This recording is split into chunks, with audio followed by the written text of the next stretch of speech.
So when I first started at DataStax, we're actually only using SafeBase for the trust portal. Very quickly thereafter, we realized that we could rip and replace another piece of software with SafeBase and use the AI feature to answer the security questionnaires, and that saved us about $25,000 a year.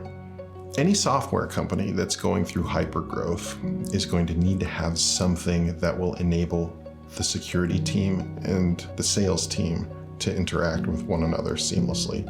We relied upon SafeBase to not only act as our trust portal, but also begin to use AI to answer some of those questionnaires. By leveraging the trust portal for the reactive questions that almost all customers will have, our security team was able to take a proactive stance and help our team understand how security was an enabler and to how to use security to close deals as opposed to just simply answer the questions that they were being asked. We've taken the response time down by about 80%, which translates directly into deal velocity for the field. So here are the top 3 things that we really like from a SafeBase integration. First one is Slack. I can approve these SafeBase requests on my phone if I need to.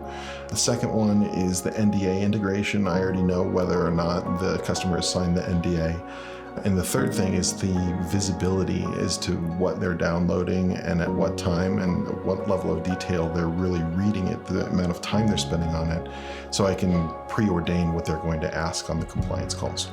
The SafeBase Trust Portal helps us retain customers because they're able to self-serve our updated SOC 2 audits, twice annual pen test reports, anything that they need to review and sign off on from a compliance perspective prior to signing the renewal. By implementing SafeBase, we've been able to keep our team small and focused, where we rely heavily on the software and the humans are able to think about more proactive security and compliance measures.